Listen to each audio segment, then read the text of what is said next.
about changing locations and shit. Man, into this motherfucking bag. Stand on the way I made. Sacrificing time for this shit. Man, I got a plan. Tried to tell niggas years ago. They ain't understand. Riding by myself and it's cool. I'm all in my head. Everything in life you can't replace. I build relationships. Pretty little smile make a nigga wanna lock it in. We met the same time I lost a friend. We should try again. You been on my mind. You should hop in. I ain't gon' hurt you, baby girl. You know we locked in. Used to be on FaceTime calls on the regular. Never made time, landed on my busy schedule. Now every time I hit the bay, you know I think of you. Henny the Moore reporting live from the liquor store, man. And when all three of us come together, man, it's Cowboys Uncut. It's Goddess. West Coast Cowboy in the middle, the Kanye West of this content stuff. And I'm a day one type of girl. Ain't nothing wishy-washy over here. I don't jump around, stick to one side. Yeah, the silver, the blue, we got them in their feelings. That star on the field, come pay the D a visit. They say it's hatred, is it? I call it hate and simping. Cause if we wasn't that hating, they wouldn't be in our business. Listen, West Coast say the water tastes better. The fan base go harder, and all the ladies get wetter. Yeah, that's how it is when you straight reppin' for Dallas. We get it in the trap, and landlord tell us what's happening. No explanations in no shape, form, or fashion. When Henny drop the stats, ain't nothing else to be asking. Them numbers don't lie, that's why your argument dry. And we still got them rings, you got your eyes on our prize. Whether an eagle, a giant, or a commando, you in the parking lot crying, we in the Lambo, we stay in our bag, we run it up in the draft. You still talking about the 90s, so who's stuck in the past? Get off me, and I'ma need you 6 feet back. And we ain't hearing nothing till your team beat that. And we ain't scared of running. So one team over here is Cowboys, leaders. Yeah, it's you got us a poet. Big up West Coast Cowboys, HTM Sports, and Landlord from Alabama. Y'all check them boys out, man. Don't play around with the Cowboys content. Yeah, and you know it's DC. Yeah, DC4L. All day, every day. My dear Aunt Sally, we is at the P right now. We gotta go to free agency, then we gotta go to draft, then we can talk about training camp. And Stephen Jones, who's also a multi-millionaire, moves and feels like a what? Like a dude that is got $15 in his bank account. We finna come marching to Dallas with our picket signs, ticket torches, everything we can find. What's good with y'all, man? It's your boy, Henny the Moore, reporting live from the liquor store, man. How's everybody doing today? And hey, dog, I'ma just come in straight with it. Niggas is not happy with me because of my draft grades. They mad as a motherfucker right now on these Twitter spaces and shit. But man, I'm just saying. I'm just telling y'all what's the real. I ain't finna come on and kiss no ass. I ain't finna do none of that, man. You know, y'all know the kind of work that we done put in the liquor store these past however many months to be prepared for the NFL draft. We looked at all these different players. We broke them down. So we felt real confident in our ability to go in and you know, really see who has some talent. We even had a show, we broke down sleepers with my boy Keystone. So we were really prepared for the draft this year. And after the Dallas Cowboys drafted, you know, I posted what I felt about the actual draft. And niggas do not like that shit at all. Hey man, real talk. I've been arguing with a dude for damn near 24 hours because he's mad about my draft opinion. But we gonna talk about it, man. We gonna review the draft in the liquor store. We gonna go player for player, pick for pick, why I liked it, why I didn't like it. And we'll even have time to talk about, because listen, team weapon is down bad right now, man. You know, the team weapon is down bad like a motherfucker right now. Like we to the point where we're looking at the UDFA wide receivers they brought in, because the Dallas Cowboys did not even think about drafting a wide receiver in this year's draft, man. Hey, for real, like the Dallas Cowboys ain't drafting out a single wide receiver, so we have been reduced to looking at the UDFA guy that they brought in and hoping that they got a diamond in the rough, man.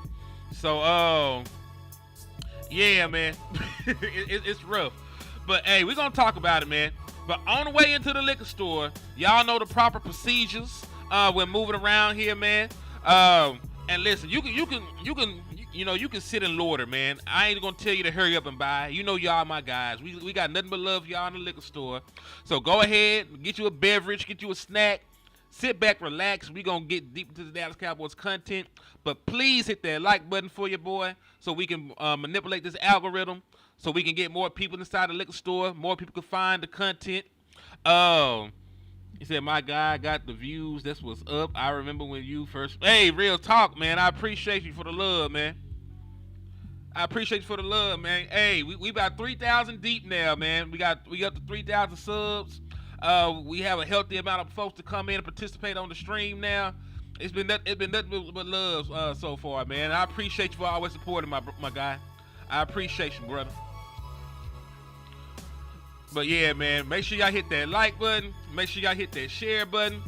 It's Sunday, man. So listen, as long as you paid the Lord first, if you went to church and you paid your tithes, you finna pay your tithes, and you got that out the way. I don't mind if you got anything left after that. If you come in and you donate to the liquor store, man. If you want to help keep the lights on over here, hit the Cash App. It's $Henny the More, man. But let's go ahead and proceed to what y'all actually came for and what y'all need, man. We're going to talk about this draft and where I ranked it, right? So this is all I said. I said the Dallas Cowboy draft grade that I personally gave. And when you talk about the talent of the players that were picked, when you talk about Tyler Booker, when you talk about Donovan from Boston College, you talk about Siobhan Revels, and the guys that we picked up and brought in for the Dallas Cowboys. The talent is an A. These guys were highly touted players. Both Tyler Booker and Donovan were being mocked in the first round. Both had first round grades. And you got both of them, with your first two picks. You can take nothing away from them. You can take absolutely nothing away from them for doing that. But when you talk about fulfilling your needs, is there any chance they trade Dak? No. It's not doable. It's not possible. If Dak Prescott is not on your roster, the dead cap money is insane. Because you got to remember, Dak Prescott has not yet played a single snap on the new contract he signed. The contract extension that you signed Dak Prescott to does not even kick in until this year. Right? This year is when the contract extension actually kicks in. You owe Dak Prescott damn near every single penny that you promised him. Outside of the signing bonus, you owe Dak Prescott damn near every single penny that you promised him when he first signed that contract. So the dead cap money would be crazy. Dak Prescott also has a no trade clause. So even if the Dallas Cowboys wanted to move Dak, which I don't think they do right now, Dak Prescott may not want to be moved. So I don't see a possible way to even do that, honestly. But just talking about the draft and why I was down on it.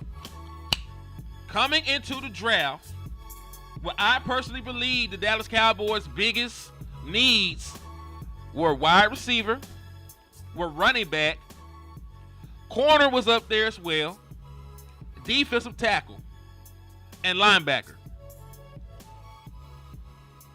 I did not really view an edge rusher as a need, and I didn't really view using your first round pick on a guard as a need. And I'm going to elaborate on why before you crucify me and nail me to the cross. I'm not saying that Brock Hoffman is the best guard in the National Football League. That's not what I'm saying. But what I am saying, the Dallas Cowboys did bring Brock Hoffman back. In the 7 games that Brock Hoffman played last year, he ended up graded as a top 11 guard in the National Football League. He was a top 11 graded guard in the National Football League based on what he did last year, right? So Brock Hoffman, in my opinion, while he wasn't the best, isn't the best guard or interior player in the National Football League, he is somebody that doesn't force you to have to go out there and reach for a guard, right? Shout out to Brandon Laurie, because we've been campaigning very hard for Brock Hoffman here in the liquor store. I like how he plays. I like his tenacity. I legitimately like him as a player, right? He finished the season with a 98.7 pass blocking grade, with a minimum of 20% of the snaps taken. That's tied for being the 11th best. So he was one of the best pass blocking guards in the National Football League last year in the snaps that he had, right? And he played enough snaps to actually qualify. I think with shit like that you could build on. And let's not forget, when you signed Robert Jones, who was also another guard that Dallas Cowboys brought in from Miami, Robert Jones started 17 games for the Miami Dolphins last year. So you had a guard that finished top 11 in pass pro last year, and then you also had a guard that was able to start 17 games on another NFL roster. So with guard, I doubt that even if you didn't have an elite guard, you had pretty good guards. You had okay guards. What the Dallas Cowboys did was not plug a hole, right? They didn't plug a hole. They upgraded a position that they had. And that is fine, but that's why I say it didn't fill a need. Brock Hoffman was fine. Robert Jones was fine. Tyler Booker will be elite. I will take nothing from that. Tyler Booker will be a better player than Hoffman is, right? I'm not mad at that. But when you're talking about fulfilling a need, you had a guy that could start for you. You had a guy that could, go out there and help you win games. Because Brock Hoffman, when he was starting, you were 4-3 as opposed to what you were when you had Zach Martin. You were a much better offensive line when Brock Hoffman was playing. So I'm not saying that Brock Hoffman is going to be a future Hall of Famer. But what I am saying is Brock Hoffman was on a developmental path to be maybe a Connor McGovern. You know what I'm saying? He was on a developmental path to being maybe a guy that could be a competent starter for you. And once every blue moon, you might bless him with a Pro Bowl selection or something. So I'm not saying that he would have been like a top tier guard in the National Football League, but he was on the developmental track to be at least a starting caliber guard. So I didn't necessarily believe that guard was a need. I think you upgraded that position. But I don't think it was a need. When you talk about the pass rusher, you upgraded a position because you don't actually have a hole at edge. You getting Sam Williams back. You just spent a second-round pick on Marshawn Nealon just last year. You still have Michael Parsons, who is one of the best in the business, and you just went out there and you signed Dante Fowler. So I did not go in here thinking that edge was a need. I know people say we lost Tank. Tank was a run defender. He ain't getting no sacks. You know what I'm saying? You drafted a player last year whose comp was DeMarcus Lawrence, and that was Marshawn Nealon. So that's why I gave the talent an A. That's why I gave talent an A. Right? But I gave need fulfillment a C-. Because your first two picks, you upgraded positions you had covered. In depth, with people that could start, you had those. I'm not saying they are the best in the world, but you had that covered. You just improved that position.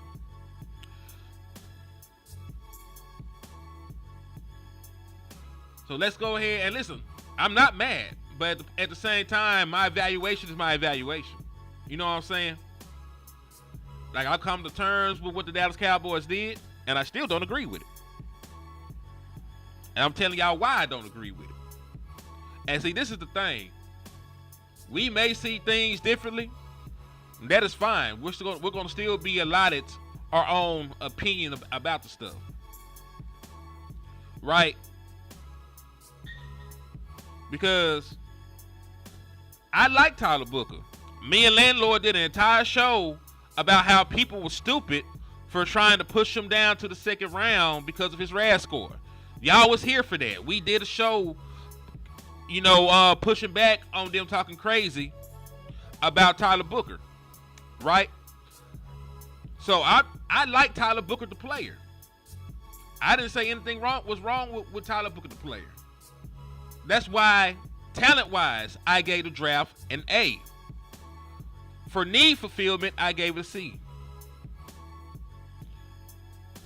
Dawg, you don't even know me to come in here talking like that. You don't know shit about me to come in here talking like that. So don't do that. I'm gonna ask you nice this one time, so don't do that shit, nigga. He said we did Thanos is a true B+. That's what I'm saying. And there were people mad at me, but they ain't doing no math. They ain't doing the math. If I gave the talent an A and I gave the needs a C, would that shit not average out to a B? If you got 100 on a test and a 70 on a test, and you average those grades out for those two tests, does that not come out to an 85? If you make 100 on a test and then you make a 70 on another test, do those two grades not average out to an 85? Would that not be like a B or a B+? So I still gave the draft a B in totality. But folks are mad at what I gave for need fulfillment. It depends on where you drafted a wide receiver, right? Because running back was also a top need for you. You waited until the 17th hour to go out there and address the running back position. Because I don't think anybody truly believes in Sanders as a long-term option. I don't think anybody truly believes, with Javonte Williams as a true option for you. You know what I'm saying? Who the hell? Hold on, wait a minute. JVB boy, did you go to school in China? Cause when I was going to school, and listen, I went to school in Arkansas, so like maybe we ass backwards. I don't know, what everybody else do. 85 was a B when I went to school. But like my wife said it was an 85 when she went to school too. So 85 was a B. Where we from? Like they got different grading scales. You know what I'm saying? Listen, I'm not mad at Will. I'm not mad at you either, my brother. Listen, I'm no longer mad about the draft. You know what I'm saying? I'm not mad about the draft. No, I slept on it. I went and I looked at every single snap of Donovan. The boy is amazing. I'm not mad at them getting the players. You know what I'm saying? I'm just talking about what I'm talking about. Because they went BPA, and that's more so the issue. Like, and I think this is the disconnect that we're coming to, as a fan base, as content creators.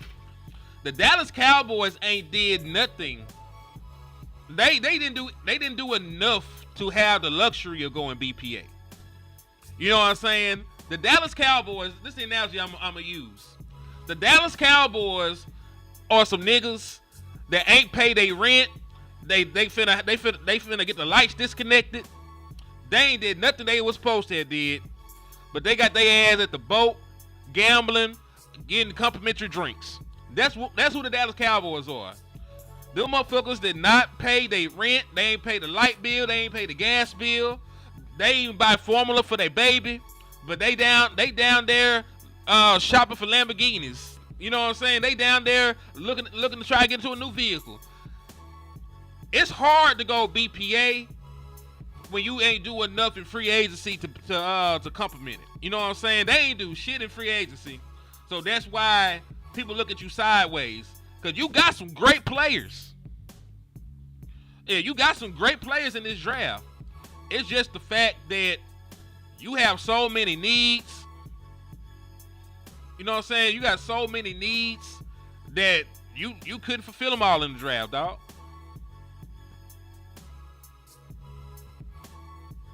And hey, Sean, that's another thing. Defensive tackle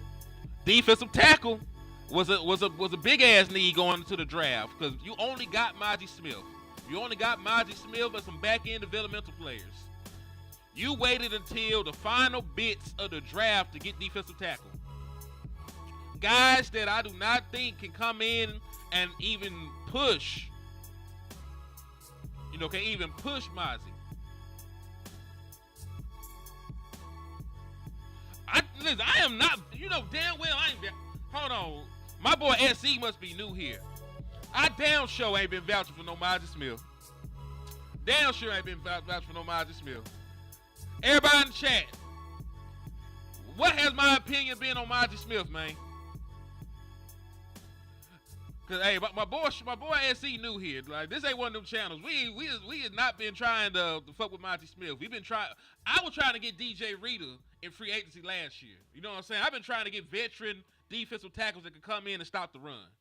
I ain't been vouching for no Maji Smith, man. So that's the disconnect with me and SC. He just new here. Like, nah, we ain't did that. We ain't did nothing like that. We ain't did shit like that over here, dog. Hell nah. We ain't been vouching. Yeah. They telling you that I said he's trash. Yeah, like I ain't been vouching. I said not me. Okay. But I get what you're saying though. And listen, I understand why they say it because defensive tackles take a long time to develop. But I always been the guy to like, you need a couple of defensive tackles any damn way. Give me a veteran that Maji Smith can learn from that's still good. Just like just like when we had Amari Cooper and we signed CeeDee Lamb. There was no pressure for CeeDee Lamb to come in and be a number one option. Because we still had Amari Cooper and Michael Gallup, right? You had two veteran receivers that had 1,000-yard seasons under their belts here to help with the development of CeeDee Lamb. You know what I'm saying? Okay, SC, I don't see you in here enough, man. Come in and talk to us more, man. Because I sure don't see you in here a lot, brother. I appreciate you for rocking with your boy, too, man. That means a lot. That means a lot. My boy Travis said Cowboys. Ugh. Don't be like that, Trav. Yeah, like, and listen, I like Big Hankins. I just need somebody a little bit better than what Hankins was. Let me get a DJ Reader. Let me get a BJ Hill. Let me get somebody,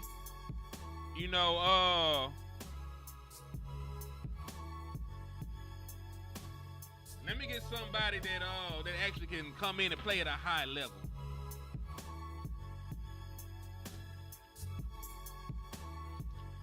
You know what I'm saying? But let's get back to the picks, let's get back to the picks real quick, man. So Booker gonna be an A+ player, right? I don't necessarily think that they needed him. Same with Donovan. But the boy had 16.5 sacks, so I can't say shit about that. You know what I'm saying? When you rush the passer at a high level in a passing league, you need multiple guys that can get after the quarterback. And to be fair, they might be walking away from Sam Williams. He's in a contract year. They don't know if they want to.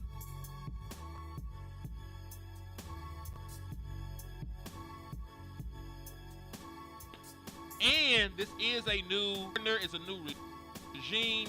They want to get more of their own guys in the building. So from that perspective, I do understand it. You had the guys at defensive end, but I understand the new defensive coordinator wanting to get in a new pass rusher for what he's building. Siobhan Revel is the one that I was a little Cause this is the thing. I don't necessarily know if I would have preferred getting Rebels here or getting the running back from Iowa, Caleb Johnson here. Because Caleb Johnson was a guy before he tested out.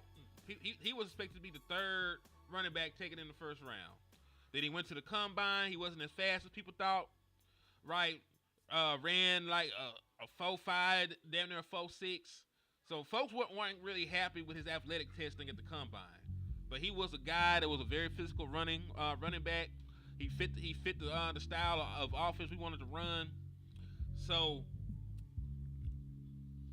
and listen, I'm not gonna act like corner isn't also one of the biggest needs. But the only thing that puzzles me, right, is you're getting a corner with injury concerns to help you with a cornerback room that is already littered with injuries. We know that Trayvon Diggs is rehabbing from injury. He's coming back and trying to get back into form after a knee injury. We know that Butler went down with an ACL injury. DeRon Bland was dealing with a foot injury early on in the season last year.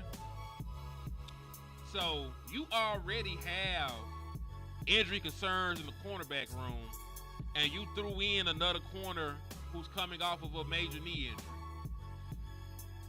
So I get it. I like him. Kind of, sort of. You know what I'm saying? Like, I'm going to put it like this. Because I'm going to have to go watch more of him. Because I watched a little bit of him after I saw he was a 30 visit. But I didn't put nowhere near as much work into him as some of the other prospects. You know, because I knew he was injured. I really was hoping that wasn't the direction that they went, because they always do this kind of shit. But I'll tell you this though, I am happy about this one thing. I am happy that the injury gamble they usually take in the second, they waited to do that shit in the third. I'm happy that the injury gamble they usually take in the second round, they waited to the third round to do it. Because if Siobhan Rebel was your second round pick, I think I would be mad, because I would have been way more upset, because it would have followed the same kind of pattern of gambling on injured guys to get back to form. But Rebel in the third round is a steal. I know he had a low first round grade, high second round grade. Getting him at in the third round is a steal. I know he has talent. I know he got long arms, physical. So we'll wait to see with Siobhan Rebel.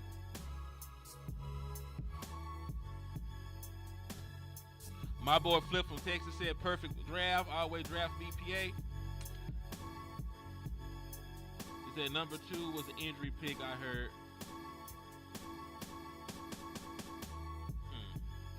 Hold on. I don't think this one is. I think he's healthy right now. I think Donovan is healthy right now. But let me double check. Let me double check on Donovan. Thank you.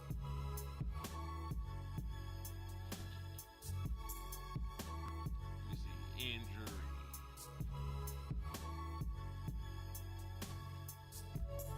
All right, so I'm finna read this article. Because remember, Donovan was supposed to be a first round pick. There were a lot of people expecting the Philadelphia Eagles to take him at pick number 32.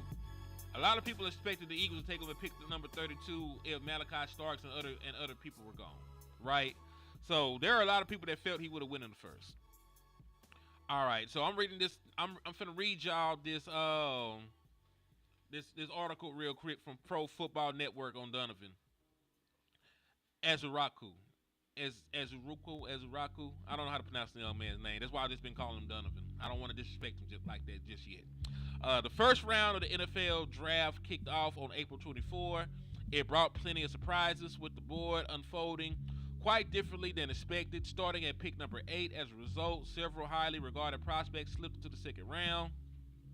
One of those names is Donovan Azuruku, the edge rusher from Boston College. Once widely projected to go in the middle to late first round, Azuruku surprisingly wasn't picked on day one. So what happened? In the first round, 10 defensive linemen were selected, including Jalen Walker, if you consider him an edge rusher. Among them, 4 were true edge rushers: Abdul Carter, Michael Williams, Shamar Stewart, and James Pierce. So teams were investing in the trenches, but Azuruku, despite being one of the most productive edge rushers in college last year, didn't make the cut. He led the ACC with 16.5 sacks in 2024. He had at least 4 others at his position went ahead of him. Has good athletic traits and a solid pass rusher, but the biggest knock on him is his play against the run. His frame has raised concerns about whether he can hold his ground in run defense. This may limit him early in his career and make him more a situational player. He also not the most explosive or powerful edge rusher in the class, which may have overshadowed his production compared to prospects like Michael Williams and Shamar Stewart.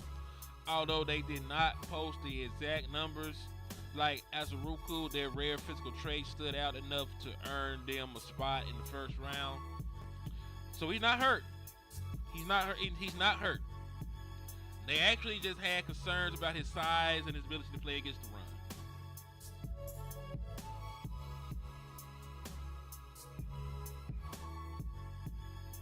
No, I don't want to. And I do like. So he's not hurt. So thank God. They just got a guy that they got a high production guy that fell out because of his size. Like really, when you look at him, he is a guy that will he rush standing up a lot too. He does not have. He's built more like Michael Parsons than a traditional defensive end. He's built more like Michael Parsons. So see, Michael Parsons, his size compared to Donovan. So Michael Parsons is listed as 6'3", 245, and Donovan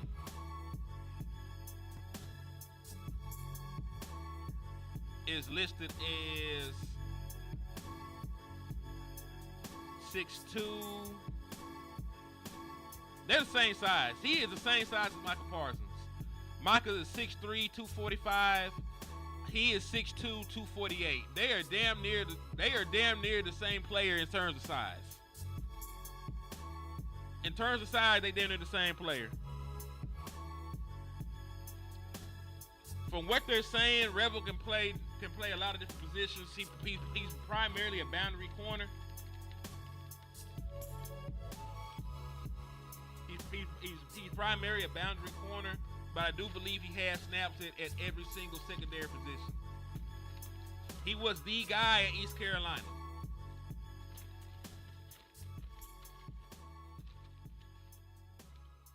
Let's see. They say his injury was not as bad as Gallup and Diggs. That's good. That's great. Because listen, they saying Diggs' injury is bone on bone. I hope that not to be the case. South Jersey legend I used to sell Bud to. Didn't hear from him. Happy to see him go early. Oh shit. And then let's move on, because y'all know I think that you got good value from your first 3 picks. Even if they're not the people that I personally wanted, I think you got good value from them. Jadon Blue, I like his explosiveness. Cause I'm gonna speed this up so we can get to talking about the UDFAs. He got good explosiveness. He was never like a workhorse back, but the dude can catch at the backfield. He got almost as many touchdowns receiving as rushing. 4.2 speed.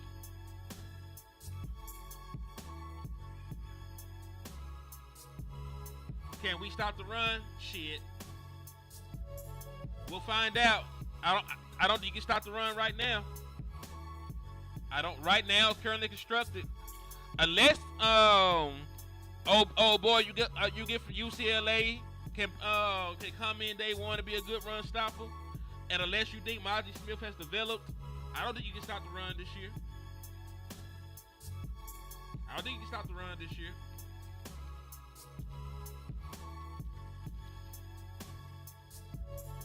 going to take the development of Monty Smith. It's going to take the development of yeah, it's going to be rough. It's going to be tough for me to see us being able to stop the run. The beautiful thing about it is if our run game is back, if we can get Sanders to being close to what he used to be in Philadelphia, if we can get some good play from Maffa and Jadon Blue, and we have a complete run game, then we might be able to keep the defense off the field. Right, we might be able to limit their exposure like we used to do. You know, that's one of the things that we got to hope for. Limit the amount of snaps they actually play against the run. You know what I'm saying? So we'll have to see what they do. Shout out to my boy Jameson Taylor as well, man. Long time no see. Salute to you. But yeah.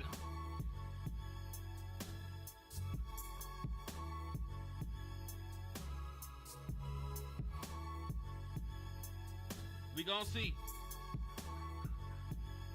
The way I'm attacking everything right now.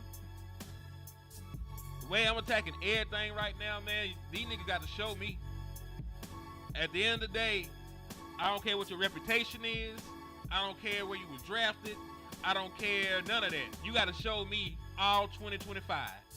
I ain't believing nothing y'all talking about until you show me. You got to show me. Everybody got to show me. Anything else beside that is empty promises, dog. Anything else beside that is empty to me. But hey, like I said, me personally, draft grade, the talent is an A. You can't dispute the talent. Need probably about a C, in my personal opinion. You can round that shit up to a B, in overall, right? So 100, I'll give the talent 100. I'll give need fulfillment a C minus. So that's 100. That's a 70. Round that shit up. The grade overall for the draft is an 85. Grade overall is an 85. I'm watching film on Booker from. Listen, he got great film. He got great film. There's nothing about Tyler Booker film that said he can't play football. There's a reason. There's a reason why Lou and them damn near be blushing when they talk about the boy. And you gotta trust the kind of work they put in when they evaluate offensive line, man. Like real shit. I know we were team weapons versus team trenches, but I do respect the hell out of my homeboys and their opinions about offensive line. So when they love a nigga, you know, don't just take that with a grain of salt, because they actually put the work in for it. Oh no, like listen, I like the draft. I don't think they fulfill most of your needs, but I like the niggas they brought in. You know what I'm saying? That's why I don't think people truly understand what I'm saying. Like, they got A+ talent, but I don't think they needed a lot of them dudes. You know what I'm saying? Like, they went BPA when they really didn't have the luxury of going BPA. But that's not really the fault of the draft picks or anything like that. Those kids are gonna be fine. It's just Stephen Jones and them.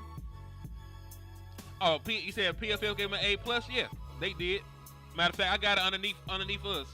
We were one of only 3 teams that got an A+ grade for the draft, man. The Cardinals got an A+ draft, and the Carolina Panthers got an A+ draft.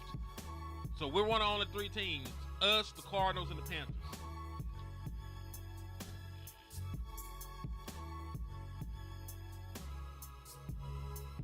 But man, team weapon.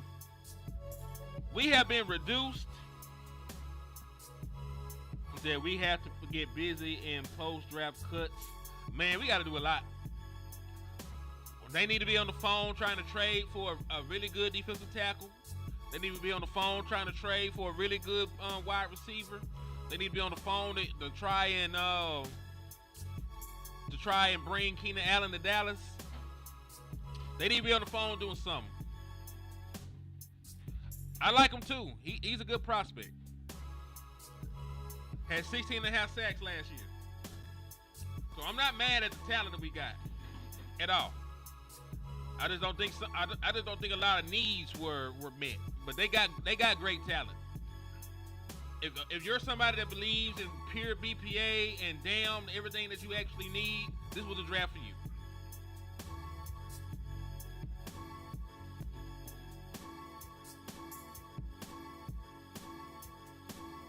So let's go ahead, Team Weapon. This is what we've been reduced to.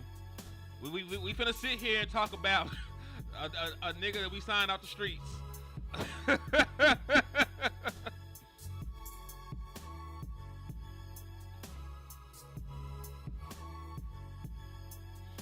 So let's take a look at Trayshawn Holden. He used to be at Alabama before he went on and transferred to Oregon. This last year was his best year. He had 45 catches for 718 yards, 5 touchdowns. He's a prototypical X-player, man. He's about 6'2", a little bit over 6'2", ran a 4.57, so he's not the fastest guy in the world, but you know.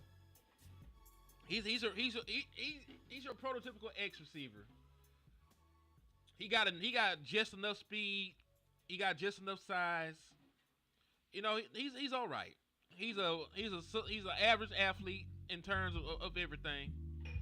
But he is a baller. I ain't gonna take nothing away from him. He made some big plays. He probably more famous for spitting on a kid during the Ohio State game. That's probably what he's most famous for, crashing out and getting ejected during the Oregon-Ohio State game early on. So I ain't gonna sit here and act like he's an improvement. He's a body. He'll come in and compete with Jalen Brooks and those other guys in camp. You know, it is what it is. You know what I'm saying? Like, I'm not gonna poo-poo on the young man, but I did watch every single snap last night of the kid. Yeah, he crashed out on national television. That's probably why the nigga ain't get drafted. Like, folks remember shit like that. Do y'all remember? Y'all remember the running back that punched out the defender? What's my boy name? He played for Oregon too, matter of fact. When he went on to be a 3-time champion in the NFL though. But what was that running back name? It's on the tip of my tongue. He just retired recently. Similar situation. Like, regardless of how productive or good you are, when you flash out on national television, like, teams tend not to draft you.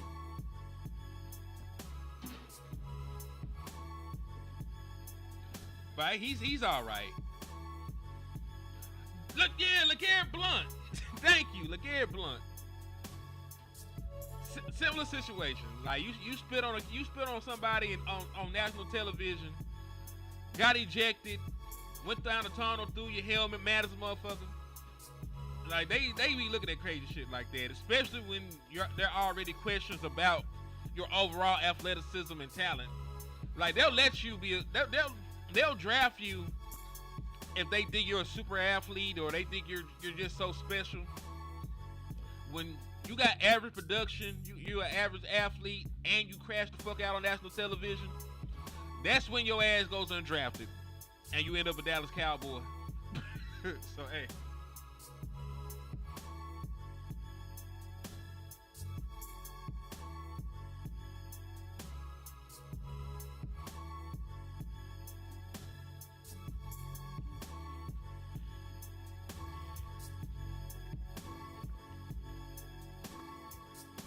Boy, LeGarrette Blount put that nigga to sleep when he punched him, man. Like, you ever seen somebody go to sleep when they were just awake a second ago? Like, dog, it was over with. So we were right. I mean, listen, me and Landlord, I'm gonna take the screen down for this. The reason me and Landlord was so passionate about getting wide receiver early is because of the patterns we saw with the Dallas Cowboys and the league. Right? The Dallas Cowboys have not drafted a wide receiver in the second round since Antonio Brown in 2002. That's 23 years ago, going on 24. They do not draft second round wide receivers. So the moment the Dallas Cowboys did not take a wide receiver in the first, we knew from history it was not going to happen in the second. That's why we were so confident and calm day two. We knew they were going defense. We knew they got a pattern of that as well. The last three of the last 4 years, the Dallas Cowboys have drafted an offensive lineman in the first round and a defensive lineman in the second round. Right? So that's another ongoing pattern. They usually love going defense round two when you're the Dallas Cowboys. They usually love going defense round two. So I knew it would probably be a defender. I was actually leaning toward being Rebels, but we ended up getting Azaraku from Boston College. It was a great value. So also last year,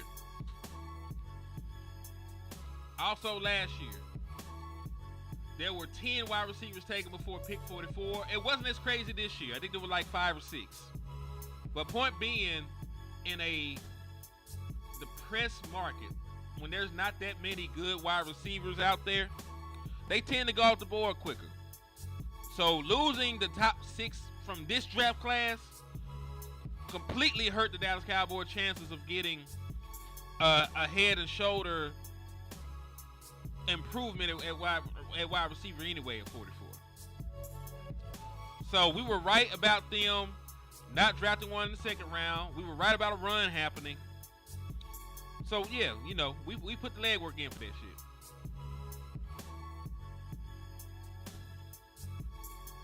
And you know what? I'm not going to poo-poo on that thought process just because of this. Just because this one thing. I like John Domingo coming out of Ole Miss. I did have a second round grade on Mingo back then. So I can't be mad at that. Letting this play out. Because listen, they are treating John Domingo as their 4th round pick this year. That's what they've said, that's what they've repeated, that's what they parroted. They believe that John Domingo is their 4th round pick. They are operating like he is their 4th round pick this year. So getting to see John Domingo with their quarterback is the thing. So I don't agree with it, but I understand it. You know what I'm saying? I don't believe that's the way to go. I still think you need to bring in wide receiver competition, but it is what it is. He said Isaiah Bunn. They say this. Listen, I did not know this, but they're saying they're saying that there are incriminating text messages that are out on Isaiah Bunn. That's why he has not been drafted, and that's why he has not been picked up as an undrafted free agent yet. Nobody around the league has touched Isaiah Bunn. So it must be bad for nobody to take a chance on him. I already told you the NFL don't actually give a fuck about what you do unless there's evidence. So there must be evidence that he did something.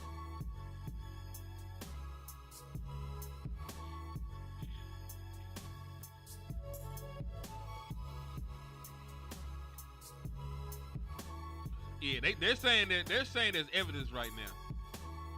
So that's why teams have not drafted a wide receiver that used to have a 1st round grade. It's crazy, right? You see how fast life comes at you? He went from having a 1st round grade to being injured most of the year, having a 3rd round grade, to having a sexual assault allegations spring up, to going undrafted and not even being picked up as a UDFA. He has literally lost tens of millions of dollars in under a year. In under a year's time, he has literally lost tens of millions of dollars. That shit is crazy when you think about that.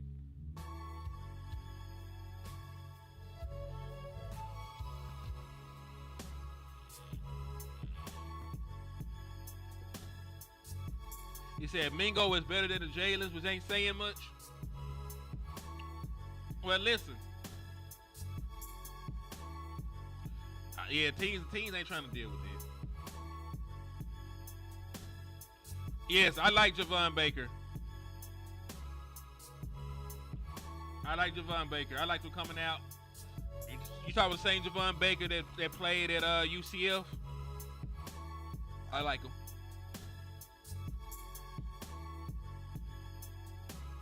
The Williams trade, no idea.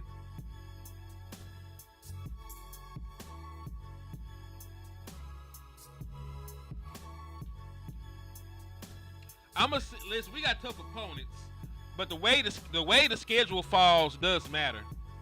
If you have a homestand and you're catching momentum and you're playing well, you might be able to win some games you have no business winning. You know what I'm saying? So I like to see how the schedule falls first before I say how many games we're gonna win. Because injuries happen. You might catch a better team with a snake bitten, and you're able to overcome them in a situation you're not able to overcome them, right? You might catch a bad team when they're during a hot streak. You might get upset, right? So it's crazy. Where did Armstrong go? Hey, first and foremost, shout out to Andrew Armstrong, Razorback great, SEC leader. He took an opportunity with the Miami Dolphins. He signed as an undrafted free agent with the Miami Dolphins. Kudos to him. I'm happy for him. He's going to show the entire NFL world they were fucking fools for passing on a 6'4" guy with that kind of speed, athleticism, and production. So I know he didn't end up a Dallas Cowboy, but Andrew Armstrong, you will always have a fan in me. I'm rooting for you. Best of luck out there, brother. All love, best of luck out there, man. If Bun comes out of this clean, he'll get a shot. Very unfortunate. I know, but he'll never recoup that money. He'll never recoup that bread. And see, and listen. Let's say that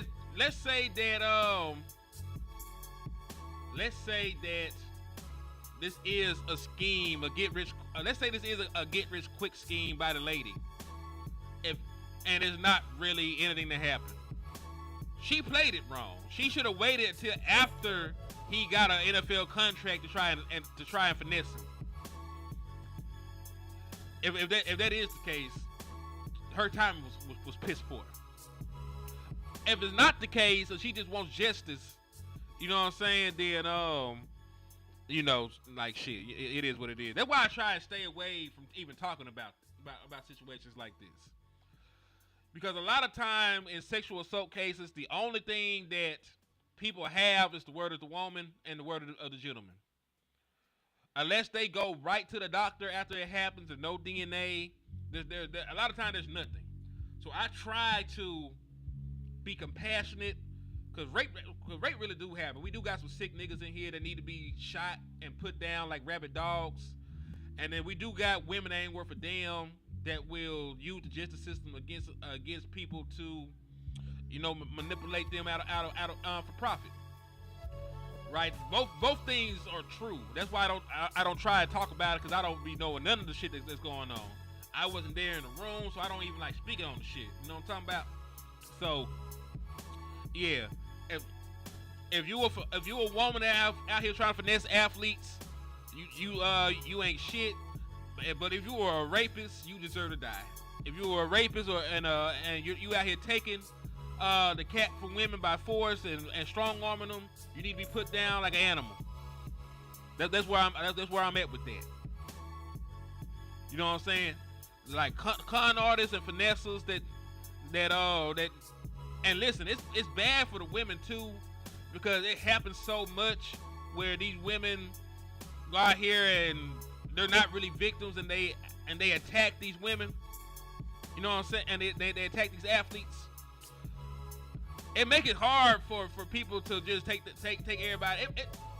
You know what I'm saying? Like it's fucked up. It's fucked up. But yeah, if Bond's name is cleared, sign him. I'm to the point. If Henry Ruggs gets released, I'm bringing him in for a cup of coffee and see if he can still run fast. He say, hey, Flip, you're more in tune with Isaiah Bond and them than I am, because I follow Arkansas. What else did Isaiah Bond do? Because you said he keep fucking up. What else happened with Isaiah Bond? You made it seem like it's a pattern. I need you to put me on game, bro.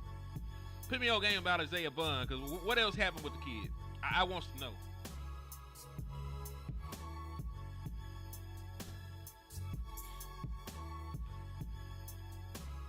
Oh man, the New York Giants drafted well. My boy Baba Yaga in the building. He said New York Giants, baby. Them niggas drafted well. I don't ever see my New York Giant folks in here. But salute to you though, man. I don't think you had a bad draft either. To be fair to the divisional rivals, y'all didn't have a bad draft at all. So kudos to y'all, man.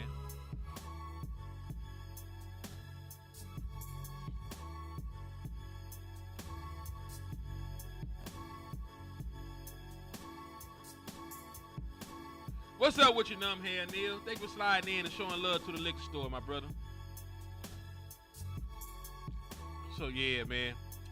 I'm just coming on to get my thoughts about everything, man. I think I'll talk about this last kid real quick and then we'll wrap it up.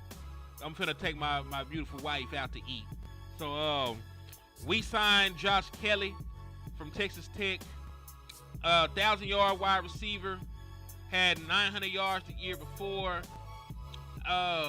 Athletic testing wasn't great. That's why he went undrafted. I think he only ran like a 4.7. Let me read his draft profile to y'all real quick.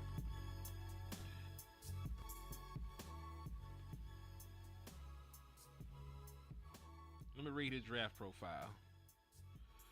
All right, he's 6'1". He's from Fresno, California. 4'7".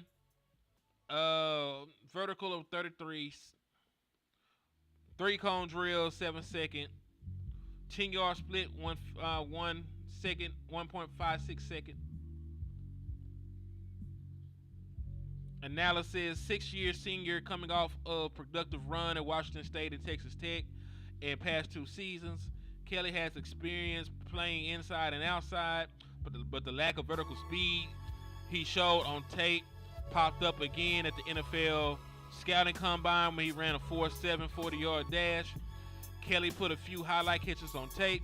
However, he lacks separation, quickness to lose man coverage, and figures to see a higher percentage of contested looks as a pro. He has adequate hands and is a tough working into traffic, but his lack of functional speed will make it tough for him to stick on a roster.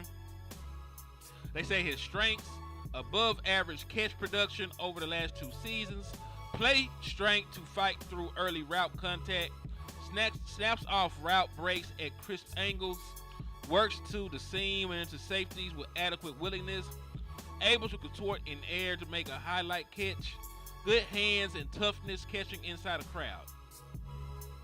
Weaknesses: below average separation, quickness and long speed, not fast enough to beat squatting corners deep, lacks catch radius and extension for tall throws, slow to accelerate and add yards after catch, made questionable decisions as a punt returner.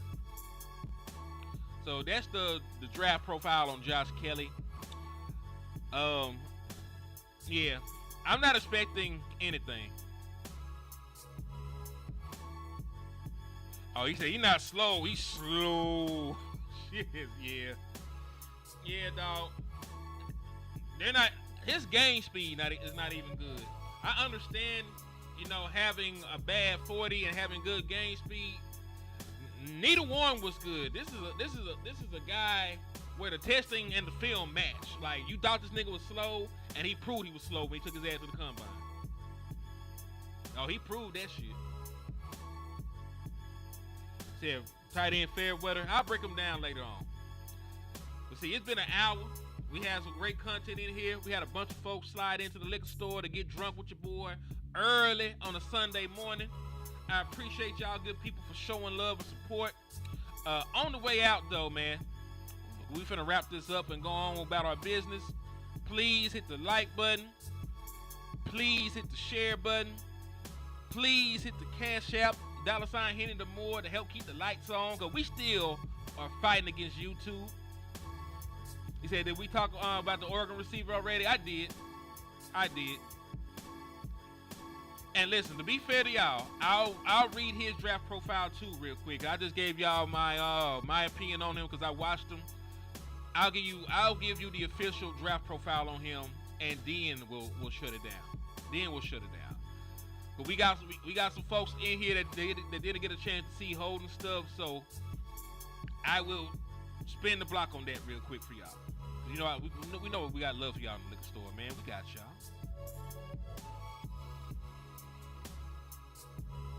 So let me read his draft profile from NFL.com. Same one I got Josh Kelly's. All right. They got him pegged to be an average backup or a special teamer by his overall prospect grade, 4.57 40-yard dash, 32-inch vertical, 1.54 cone split. So, average athletic testing.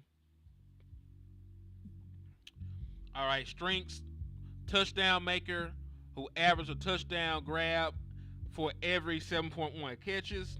Possesses crafty elements in his route running, good spatial awareness as a zone target, catches with quick pluck and tuck to put it away, has footwork to stutter and sharply change direction, gets after it as a run blocker, struggled to elude press coverage against Penn State, top heavy with a lack of burst coming out of turns, slow to lock in as a deep ball tracker, doesn't feature much elusiveness after the catch.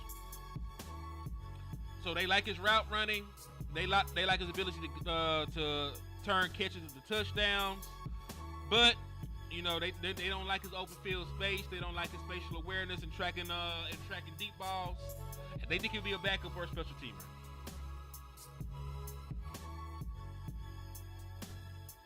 Not the Odin we were hoping for. Timu Golden is crazy.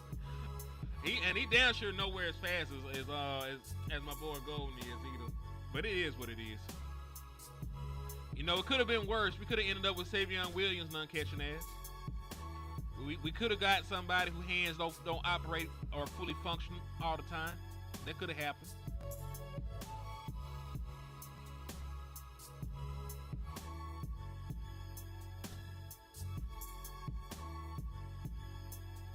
Yeah, man. But yeah, that's him. You say Brew McCoy was bigger and faster. You know, I didn't really scout Brew McCoy. I scouted his teammate, Deontay Thornton, the big 6'5" guy that ran the 4.3. So I didn't really scout McCoy, but you know, I think it's too late now anyway, right? If he can't beat out Jalen Brooks, I'm cussing. But this the thing, Jalen Brooks has been in an NFL program going on 3 years. Jalen Brooks will be a 3-year veteran. He done worked with Dak Prescott extensively. Like, he's not supposed to be able to beat out Jalen Brooks. It's really damning if he could come off the streets, right? If he comes directly out of college as a UDFA and beats out Jalen Brooks after three off seasons in the Dallas Cowboys program, that actually says more about Jalen Brooks than it does about Trayshawn Holden. They say more about Jalen Brooks. I understand a first-round pick wide receiver coming in and beating Jalen Brooks out. I understand a top 100 pick wide receiver coming in and beating Jalen Brooks out. Jalen Brooks, if your ass loses out to a UDFA after you've had 3 years in the Dallas Cowboys program, we have nothing else to talk about. But yo, I'm finna dip. I'm finna take my wife out to eat. I'm finna go eat good. God bless America. God bless the Dallas Cowboys. Hit that like up button on the way out. If you haven't subbed up to the liquor store, sub up for me.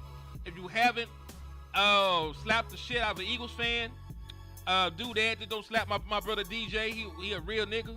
He a good dude. We went to church together. God-fearing man. Great dude. Don't you touch my brother. We're gonna have to fight about that.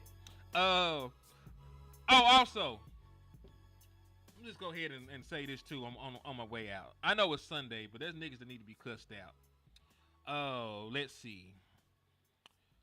So I remember earlier on, I came in. There is a dude on my Twitter page, a Wayne Ross, who has been on my dick for 24 hours concurrently, arguing with me about my opinion on the Dallas Cowboys draft. You are a dick rider. You are in a cult. You do not think for yourself. I am not like you. I will assess things the way I assess things. I put the work in so I can be confident in the things that I say. If you don't agree with it, that's fine. But you have taken 24 hours of your life you will never get back to tweet me continuously. Find you something to do with your life. You give out broke nigga energy. There is no way in hell you got anything going on in your life and you tweeting at a real nigga for 24 hours.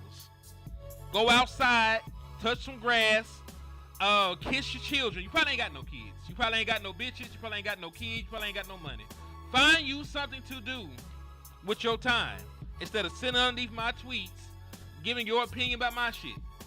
I didn't ask you to agree, nigga. You could have kept scrolling. That's all I'm saying. You ain't gotta take time out your day to be on my dick. I got somebody for that right in the other room. There's no room on my dick. I need you to go do something else with your life, man. Yeah, but please, get off my dick, girl. Get off my dick. That's all I'm saying. God bless y'all though, man. All the real niggas out there, we love you. God bless the Cowboys.